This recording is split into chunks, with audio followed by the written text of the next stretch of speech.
A couple looking for their first home together finds one that's perfect and cheaper than anything else on the market. It's a little worse for wear, but with a little TLC, it could be a home they could raise a family in.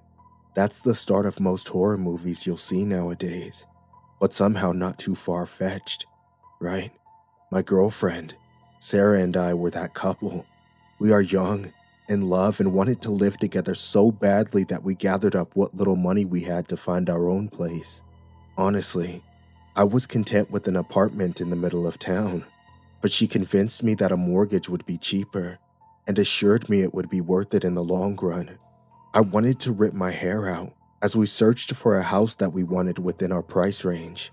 Everything was so ridiculously overpriced that we almost gave up until we got a phone call from my mom. She had heard from a friend of a friend who knew someone that was putting their house up for sale. We called the number that she had texted us, and we talked to the previous owner, Joseph. On the phone, we met with the jovial, husky voice of a man who told us that the house had originally belonged to his uncle. Joseph's uncle had left the house to him, but he had no need for it and wanted to sell it. Sarah and I were trying to contain our excitement when he told us how much he wanted for the home, so we quickly made our arrangements to check the house out before we made any deals. The following morning, we went to the address he had sent us. The house was in a rural area, about 30 minutes away from town, and when we got there we were in awe. It was so picturesque with its long gravel driveway that led us to the beautiful faded white farmhouse. To be honest, I was still in shock at the price Joseph had set. This was a lot of house and land. There had to be something wrong with it, right? When we reached the house, there was a small red truck parked at the end of the driveway.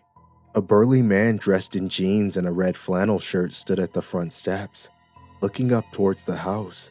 We got out of the car and called out a greeting to him, but he didn't break his gaze until we got a couple of steps away from him. He turned to look at us and shook his head a bit as if he were shaking himself from a trance. "Oh, sorry about that. I haven't had my coffee yet," he said as he turned to face us, flashing us a cheerful grin. "Quite a beauty, eh?" "Oh my God, it's so cute," Sarah answered as she stepped beside me. I let out an awkward chuckle as I responded, "Yeah, it's almost too good to be true." Joseph looked at the both of us, then back towards the house. "Yeah, it'd be a shame to let such a good house go to waste. And I know how hard it is to get a house these days. Anyways, come on, let me show you around." We followed him up a couple of the steps and through the front door. He gave us a bit of history as he showed us around the house. It was built in the mid-80s by the family of his uncle's wife. They moved in after they had married to take care of her parents up until they had passed. They stuck around, didn't have a family of their own, and Joseph told me that they had both also died here. I turned to look at my wife to see that she was as pale as a sheet. "So, people have died here?" Sarah said in a low voice. Joseph's smiling face suddenly dropped as she asked that question. He forced a smile and asked, "Oh, is that a problem?" Before she could respond, I cut in with a sharp, "Oh, no, not at all."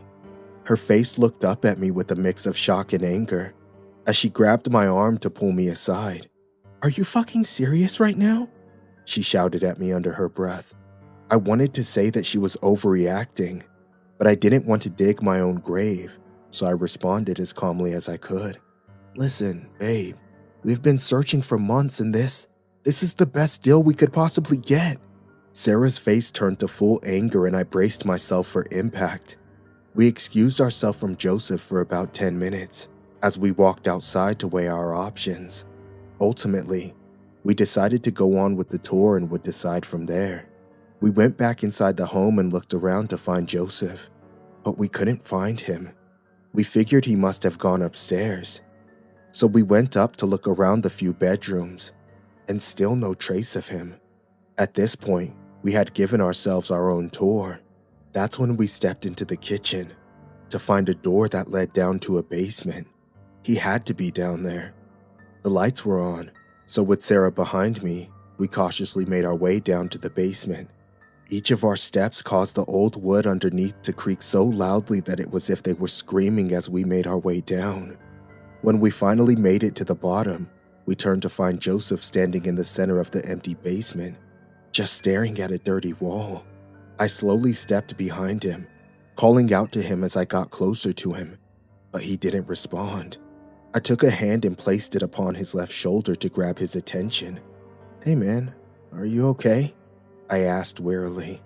Again, he jolted out of a trance and looked back at me. "Oh, I'm so sorry. I was doing some math in my head. I found a bit of water damage on the wall, so I was gonna take it off my asking price for you." I looked at the wall, and sure enough, there was some discoloration on the pale white surface. It didn't look like mold. I'm not sure else how to explain it, aside from the faint black splotches of ink. I looked back to Joseph, and he offered to continue the rest of the tour of the home. Sarah seemed a bit more reluctant, but we agreed and he continued showing us the rest of the home. The only thing that felt off was Joseph's odd behavior. Every now and then, his words would trail off as he shifted his attention toward the walls. The three of us walked outside and Joseph turned to us. "So, what do you think?" Sarah looked at him, then looked at me. "Well, honestly, the fact that a few people died here is a bit unsettling." Joseph's grin quickly turned into a frown. "Oh, I can assure you this old place is worth the buy. On that note, let me change up the offer a little bit." Our jaws nearly dropped when he told us the much cheaper price than when we first talked about it. He told us that he noticed this place would definitely be a fixer-upper, and that he'd be more than happy to know that this place would be going to good hands. Sarah and I talked a bit. With our budget and the price of the house, we'd be saving so much money. I shook Joseph's hand and we quickly got the paperwork situated. A couple of weeks later, everything we owned was packed into a moving truck and we headed towards our new home. We didn't have much, so Sarah and I did everything by ourselves. We were so excited to finally move in that maybe that gave us strength. Thanks to all the money we saved from Joseph's generous offer, we were able to get some furniture delivered, but that was going to take a bit longer, so all we had was my mattress. We decided to drop off all our boxes into the living room, then decide where everything goes afterwards. As I was placing a box down, I couldn't help but notice something on the wall.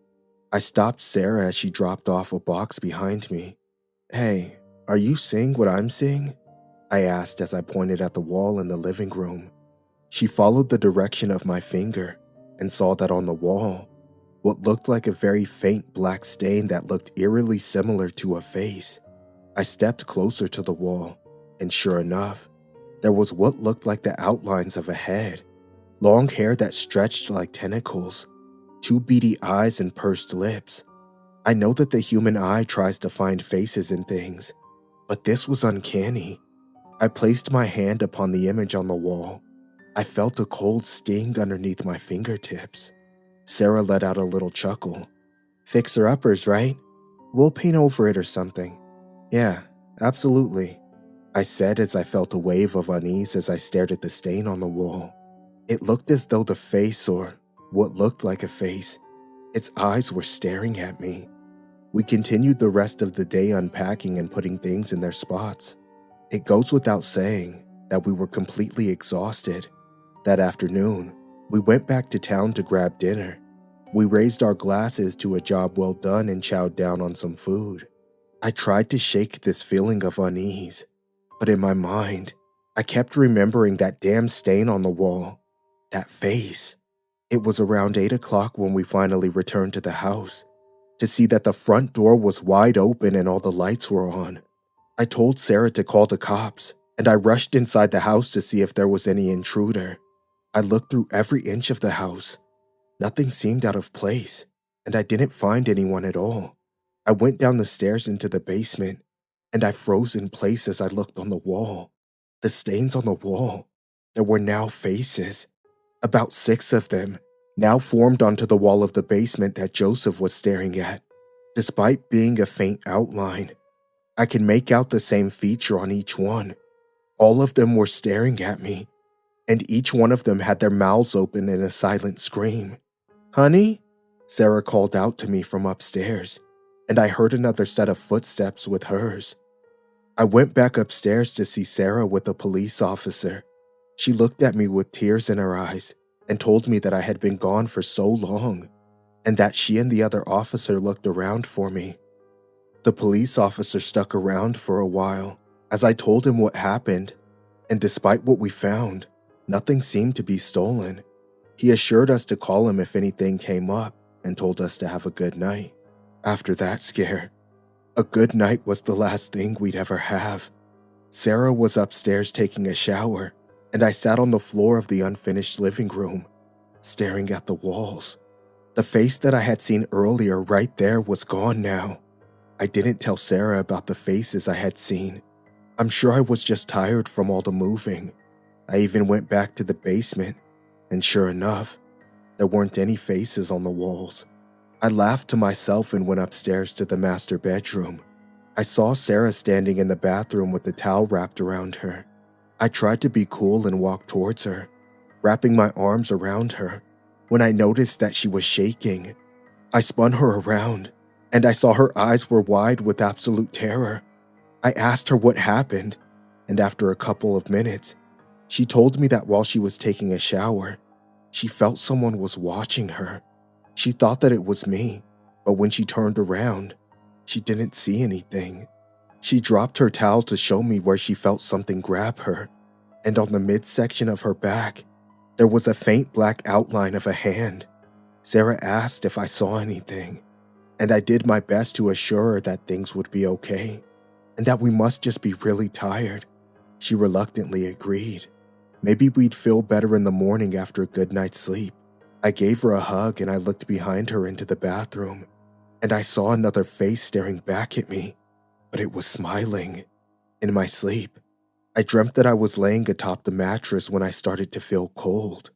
I looked down to see the outlines of hands within the darkness of my bedroom, wrapping their fingers around me, each bony finger pressing into my skin, squeezing me.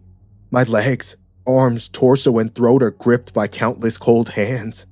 I forced my neck to turn towards Sarah, but the icy grips that were on me forced my head to look upwards at the ceiling, cold fingers prying my eyes open to see. On the ceiling staring down at me were so many faces, no longer outlines. They were so vivid, each face with a different pained expression on them, with one man's face looking down at me with a smile. I awoke the next morning. My body was shivering as I lifted myself up from the mattress. I looked over to Sarah, who was still fast asleep. I tried to take in the tranquil sight of her resting until I looked around the room. It was as if someone had covered their hands in black powder and pressed their hands all around the walls. Handprints of all sizes, pitch black sprawling across every corner of the bedroom. I looked back up towards the ceiling to see that it was completely covered with the dark outlines of screaming faces. I shook Sarah awake. I couldn't keep this to myself any longer, and when she opened her eyes, I told her about the faces that I had been seeing. Her face turned into such a pained look as she told me to look around the room. The walls were completely empty. I went to the nearest hardware store and bought so much white paint. As soon as I got back to the house, I picked up a roller and started frantically painting the walls. We spent days painting the entire inside of the house, but those damn stains, those fucking faces kept coming back.